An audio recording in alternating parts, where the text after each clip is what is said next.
Alléluia. Car il dit, invoque-moi, je te montrerai des choses cachées, des choses grandes que tu ne connaissais pas. Que le Saint-Esprit te présente les grandes choses qu'il a réservées pour toi sur ta destinée. Jeune fille, jeune gens, que le Seigneur te montre les grandes choses qu'il a pour toi dans ta destinée naturelle. Qu'il te montre déjà le chemin qu'il a pour toi, le travail qu'il a pour toi, le mari qu'il a pour toi, la femme qu'il a pour toi. Que le Saint-Esprit te parle des projets à venir qu'il a sur ta vie. Qu'il te montre au nom de Jésus, au nom de Jésus. Alléluia. Lorsque j'étais jeune fille étudiante, je priais, je disais au Seigneur déjà, oh mon travail à venir, j'avais déjà dans ma tête, après ce que je voulais être, je voulais travailler dans un institut international. Alors j'ai fait la sociolinguistique appliquée à la santé. Je suis allé traiter le thème sur les IST, les infections sexuellement transmissibles et le VIH. À l'époque c'était en vogue. On avait créé Rétroci et plein d'organes qui s'occupaient du sida et de tous les autres infections sexuellement transmissibles. Alors j'avais choisi ça et parallèlement j'ai fait une licence en anglais parce que je dis les organismes internationaux veulent des gens bilingues. Je veux donc préparer mon bilinguisme afin que rien ne m'arrête. J'ai fini tout ça, j'avais mes diplômes en poche. Je dis maintenant nous allons pour le travail et je priais. J'ai pris 19 jours, 21 jours, je descendais les soirs aux fruits. Je criais à Dieu pour ma destinée. Je n'ai pas papa et maman, mais je t'ai toi, le bras le plus long. Je t'ai toi, le Dieu le plus fort. Je t'ai toi, qui déplace, qui établit. Je t'ai toi, qui donne et qui retranche. Je t'ai, je n'ai pas peur. Seigneur, accompagne-moi, ouvre-moi les portes, mets-moi à ma place. Pendant que je fais ces prières, une nuit je fais un rêve. Je suis comme ça sur un podium. J'ai le micro en main et je prêche. Et je prêche. Et je prêche. Aïe. Je me réveille. Je dis non, on dirait que Dieu veut que j'aille à la démonologie. Donc j'allais voir mon pasteur. Je vais aller m'inscrire à la délivrance. Comme ça, je vais faire la délivrance des âmes. Voilà, je pense que ça doit être ça. Et je continue la prière. Et je prie. Et je prie. Une fois encore, je travaillais. J'étais dans un organe de presse. Le monsieur m'a vu, on a échangé, il m'a dit, mais vous parlez tellement bien.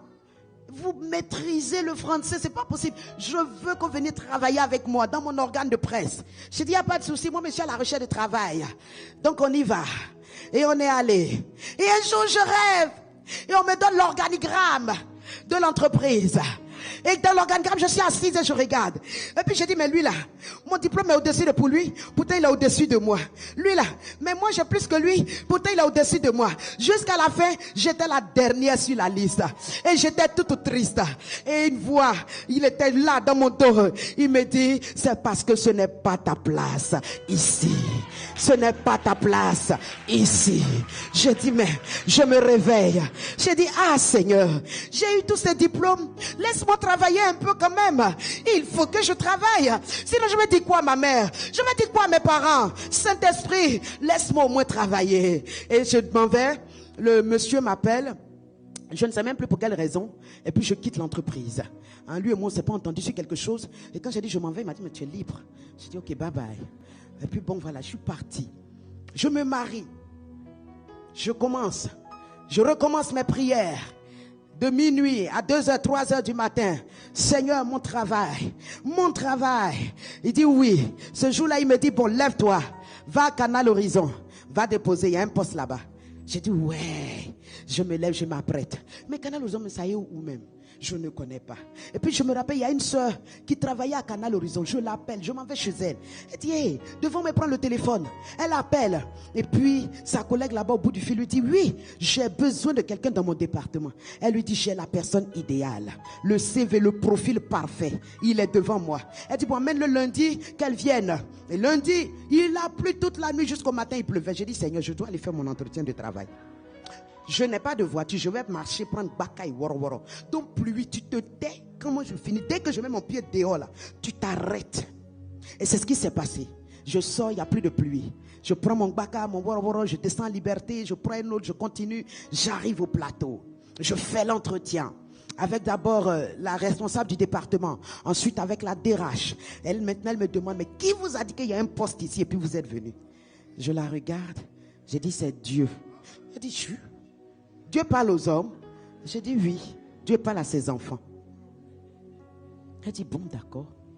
On a fini l'entretien. Je suis partie. Au bout de 2 semaines, on ne m'appelle pas. J'ai dit c'est pas possible. On doit m'appeler. Quelque chose que Dieu m'a montré clair et net comme ça. C'est pour moi. Alors j'appelle la sœur. Elle dit j'appelle ma collègue. Elle me rappelle, ils ont pris quelqu'un d'autre. J'ai dit mais pourquoi? Que non, bac plus 4 là, c'est trop pour nous. Nous on avait juste besoin de bac. J'ai dit mais vous n'avez qu'à me dire, j'ai refait le CV, mettre bac seulement. Est-ce que vous avez besoin de m'éliminer? Hein? Et je suis allé devant Dieu. J'ai dit Seigneur, tu ne trompes pas, tu ne trahis pas. Pourquoi ça s'est passé comme ça? Seigneur, mais dis-moi quelque chose. Et je continue la prière. Je continue la prière. Et puis, un jour, je découvre dans Fraternité Matin, l'ambassade de Grande-Bretagne a besoin de quelqu'un. Quand je lis, le profil me va. Ok, je remplis, je me lève. La nuit, je dis, hey, je ne sais même pas où est située cette ambassade-là, Seigneur. Et le Saint-Esprit me dit, tu vois, le bâtiment où travaillait ta camarade Josiane, mais de l'autre côté. Je dis, waouh. Matin, je me lève, je suis les instructions. De l'autre côté, je m'en vais. Voici l'insigne de la Grande-Bretagne. Waouh. C'est sûr que cette fois-ci, là, c'est cette fois-ci. Aïe, je m'ai déposé. En anglais et en français, tout. Gloire à Dieu. Une semaine après, on ne m'appelle pas. Je m'en vais, je trouve les gardiens. Il dit, ils ont délocalisé, ils sont partis à Accra. Je dis, Seigneur.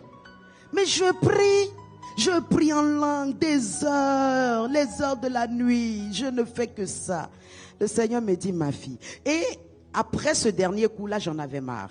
Je ramassais mes bagages, j'ai dit à mon mari, je quitte la maison, je m'en vais. Je ne sais pas quand je reviens. Parce qu'il faut que Dieu me parle. S'il ne me parle pas, je meurs, c'est lui. Je vis, c'est lui. Mais il faut qu'il me parle. Je ne suis pas un accident de la circulation. Je ne suis pas une erreur de la nature. Je suis né pour accomplir une destinée. Il faut qu'il me parle. Et je m'en vais m'enfermer dans un village, loin d'Abidjan. Premier jour, silence total. Moi-même, je dis rien. Je pleure seulement. Deuxième jour, je commence à parler. Seigneur, qu'as-tu pour moi? Vers la nuit, il va commencer à me parler. Il me parle. Et quand il me parle des rêves que j'ai faits. Et il me dit, tu vois ce rêve où tu prêchais? C'est ça ma volonté parfaite pour toi. C'est ce que j'attends de toi. C'est le travail que j'ai pour toi. Je dis non, tu ne peux pas me dire ça, Seigneur. Je n'ai pas vu les choses de cette façon. Il dit oui, mais c'est moi, le Dieu de ta destinée. Seigneur. Et ce troisième matin, à 6h30, un pasteur que je ne connaissais pas de ce village vient et frappe à la porte. Et il dit, je suis venu voir la jeune dame qui est venue, qui est ici. Dieu m'a parlé d'elle cette nuit. On me tape la porte, je sors. C'est vous qui avez marié un pasteur? Oui. Vous êtes venu vous chercher du travail? J'ai dit oui. Il dit, viens, on va parler. Car Dieu m'a parlé de toi. Il dit, enfin, vraiment, Dieu, vraiment. On a mis 2 chaises, on s'est assis. Et il va me dire, Dieu m'a dit que tu cherches du travail. J'ai dit, c'est exact. Il dit de te dire qu'il t'a trouvé du travail. J'ai dit, waouh, super, enfin. Et il fait sa main comme ça, sans micro. Il dit de prêcher sa parole. J'ai dit, vraiment,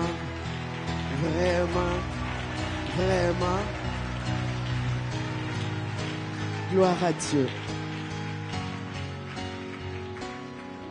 J'ai dit, là c'est le last. Je ne parle plus, je ne résiste plus. La même journée, j'ai ramassé mes bagages. Au plus tard à midi, j'avais quitté. L'après-midi, j'étais de retour à Abidjan. Je suis venu, j'ai appelé mon mari, j'ai dit, je dois te parler. Je suis allé, voilà ce que Dieu m'a dit.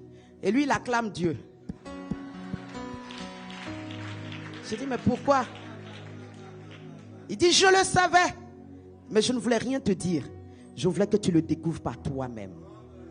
J'ai dit, je comprends. Quand on prie ensemble, j'ai dit, prions pour mon travail. Le monsieur l'a pris en langue, il n'a jamais parlé en français. Il prie jamais en français. Quand il est chéri, je vais aller déposer le dossier. Vraiment, on n'a qu'à prier. Il dit, ok, il n'y a pas un jour, il a parlé en français. Il savait quelque chose que je ne savais pas. Alléluia. Et c'est cela la destinée. Ça a du prix, mes amis. Ça a du prix, mes soeurs. Ça a du prix, mes frères. Il faut accepter de payer ce prix. Ce prix du retrait. Ce prix de la communion. Ce prix où tu laisses l'onction de Dieu te révéler la voix de Dieu, te donner les directives du Saint-Esprit, te communiquer ce que Dieu a pour toi, te parler des projets de Dieu sur ta vie. C'est de l'importance capitale. Tu passes des heures à bosser des cahiers, des livres, de droit, de maths, de français, etc. Pour ta destinée, tu passes peu de temps, peu de jours, peu de moments avec celui qui peut te communiquer les voix de Dieu. Je suis là ce matin pour te dire, Dieu t'appelle dans le lieu secret. Car c'est l'heure de ta visitation. C'est l'heure où Dieu veut te révéler les plans cachés qu'il a pour toi. C'est l'heure où Dieu veut te faire connaître les projets qu'il a sur ta vie. C'est ton moment, c'est ton heure, c'est le temps de ta visitation. Donne le temps donc à l'Esprit de Dieu de te rencontrer dans le lieu secret, de te voir dans ta solitude, comme Jacob qui se retira, qui se laissa entraîner par Dieu et qui resta devant Dieu jusqu'à ce que le Saint-Esprit lui révèle ses plans, ses projets pour sa vie. Que le Saint-Esprit vous rencontre au carrefour de vos besoins. Que le Saint-Esprit vous rencontre là où vous êtes arrivé. Vous ne savez quel chemin emprunter. Vous ne savez par où passer. Vous ne savez quelle directive prendre. Que le Saint-Esprit vous rencontre. Que son onction brise les obstacles. Que son onction enlève les doutes. Que son onction détruise les hésitations. Que son onction vous introduise dans sa volonté parfaite.